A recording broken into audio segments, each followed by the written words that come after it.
Ya mungkin Coach Judy lebih tahu lah kalau berdarah sendiri ya. UMKM itu kan selalu one man show ya. Itu dia. Nanti biasa mungkin, Superman ini super women. Wah, saya sih percaya ya kan Kena corona biasa orang udah give up. Tapi yang terjadi malah fight-nya tambah dahsyat. Nyari bisnis lain, nyari lini-lini bisnis lain. Kita juga tahu sebelumnya apa juga yang pernah dilakukan, ya kan? Bahkan ke sesuatu yang sangat berbeda, tapi terus maju. Terus cari celah. Terus lihat cahaya dalam kegelapan. Dan akhirnya ujung-ujungnya IPO.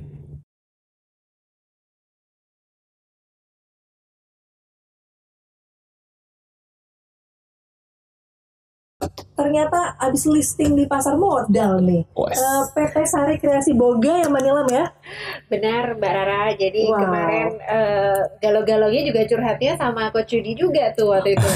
Waktu pas itu, Coach ini mau listing nih Coach gitu kan. Terus habis itu, oh iya gimana? Iya kita lagi persiapan rek 1, rek 2 gitu kan. Terus habis itu juga, aduh ini kok deg-degan ya, OJK ini gimana gitu kan. Jadi banyak curhat ke Coach Yudi karena ya waktu itu kan kita sering sharing bisnis, terus juga habis itu lebih ke arah bisnis mau kemana kayak gitu sih, banyak ngobrol lah. Nanti kita boleh loh ngobrolin juga, mungkin sahabat Sonora pengen tahu juga tadi itu prosesnya seperti apa sih itu dia. Buat listing ke pasar modal itu sesusah apa atau bahkan mungkin semudah apa? Nah itu dia yang bakal kita ngobrolin ya. Ini kayaknya seru banget. Betul, ini kodenya apa ya, kode bursanya ya? Kode emiten kita Raffi. Iya, RAFI. Yes. Nah tuh bisa tuh langsung dicek-cek ya yang suka main saham ya sahabat Sonora. Coach juga beli nggak nih? Wah udah pasti dong. Udah pasti.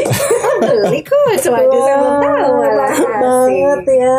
Jadi Mbak Nilam ini adalah founder ya dari PT Sari Kreasi Boga, yang kalau sahabat Sonora kenal suka makan kebab, mungkin bisa dikenalkan namanya kebab Turki Baba Raffi. Nah itu dia.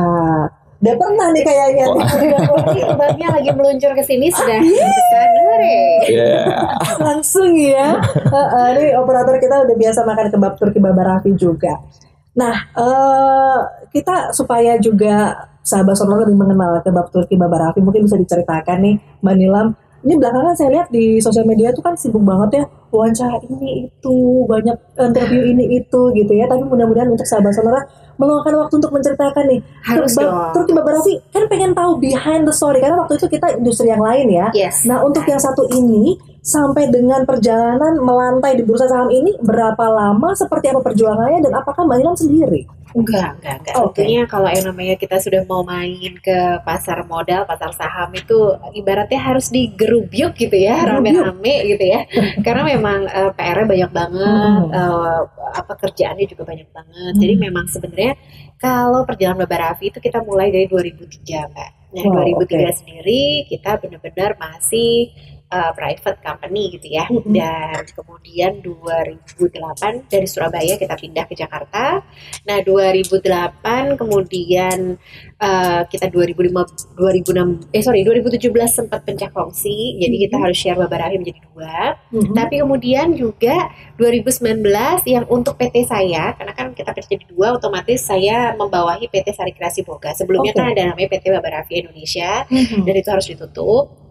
Di PT Sari Kreasi Boga saya mengembangkan Baba Raffi untuk bagian yang barat. Jadi wilayah dari Aceh sampai sampai Jogja itu punya saya. Solo ke Surabaya, Solo ke timur ke Papua itu milik yang satunya gitu. Nah, jadi kebetulan 2019 saya juga kemudian menggandeng investor gitu ya.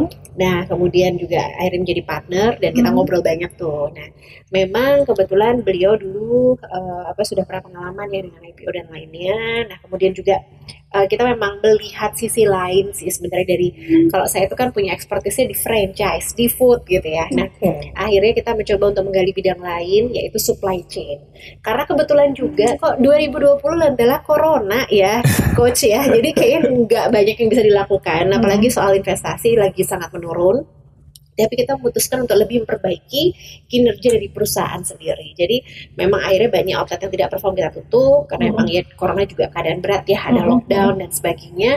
Kita juga bertransformasi dari perusahaan yang sangat konvensional menjadi perusahaan yang kita pakai ghost kitchen. Jadi online itu benar-benar dinaikkan, kita agak sedikit pivot ke arah sana. Terus juga kita pivot juga ke arah supply chain. Jadi distributor, master franchise dan juga mitra-mitra kita itu kita fungsikan juga menjadi rantai distribusi untuk supply chain barang-barang kita yang lain seperti itu.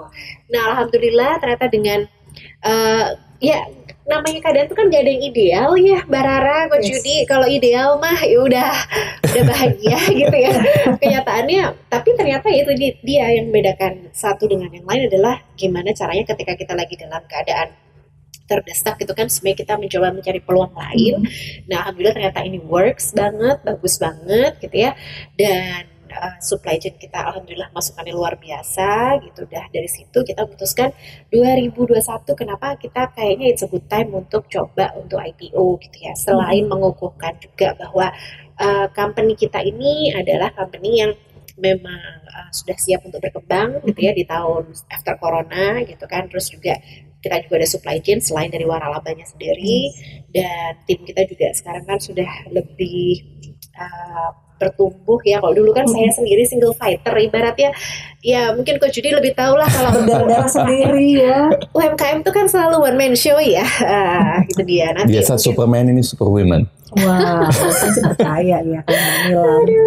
Nah itu dia akhirnya sekarang udah di grup yuk yang saya bilang tadi rame-rame gitu kan. Wah ini alhamdulillah banget. Jadi kayak kerja tim, dan alhamdulillah dari situ bener-bener tuh ngobrol banyak sama Coach Yudi gitu kan. Ya waktu itu. Di bulan apa tuh tepatnya? Dari berapa kali ya kita ngobrol dari ya. pertama muncul ide, tanya-tanya dulu. Oke. Bahkan sampai waktu pas kita mau daftar ya itu juga ngobrol, terus abis itu sampai daftar doain ya gitu, ini gimana ini gitu ya. Nah ini dari situ alhamdulillah ya Tuhan kasih jalan lancar gitu kan, alhamdulillah sampai akhirnya kemarin bulan Juli kita melakukan penawaran saham perdana, bulan Agustus kita melakukan launching untuk bisa melantai di pasar bursa. Yeay, kita boleh tepuk tangan. Kalau melihat perjuangannya Mbak Nilam nih dari tahun 2003, jadi awalnya di Surabaya Mbak Nilam. Surabaya, Surabaya, pindah Jakarta. Iya, baik. Kemudian sampai dengan 2022 akhirnya bisa IPO gitu. Kalau Coach melihat perjuangannya Mbak Nilam dengan kebabarafinya sampai ada pecah kongsi dan segala macam, tapi tetap persisten sampai akhirnya curhat sama Coach, gimana ya kalau misalnya aku IPO, dan sudah dilakukan gitu. Melihatnya seperti apa nih Coach perjalanan ini? Kalau saya ngelihat Mbak Nilam itu never ini ya apa? Never give up, attitude-nya keren banget. Wow. Jadi kalau diperhatiin, pecah kongsi orang biasa down. Apalagi kalau pecah kongsi dengan someone yang ya biasa kalau partner bisnis itu kan harus deket ya. Iya. Pecah kongsi biasa orang down, tapi yang terjadi apa? Malah bisa kepikiran IPO. Iya, betul. Kena corona biasa orang udah give up. Tapi yang terjadi malah fight-nya tambah dahsyat. Nyari bisnis lain, nyari lini bisnis lain. Kita juga tahu sebelumnya apa juga yang pernah dilakukan, ya kan? Bahkan ke sesuatu yang sangat berbeda, tapi terus maju. Terus cari celah. Terus lihat cahaya dalam kegelapan. Dan akhirnya ujung-ujungnya IPO. Dari lantai trotoar ke lantai bursa. Gokil kan? Keren banget. Mbak Nilam dulu kebayang nggak waktu pertama kali bikin kebabarafi? Kita belum ngomongin trotoarnya ya, nanti di segmen kedua ya. Kepikiran nggak bahwa suatu saat ini akan gue bawa IPO?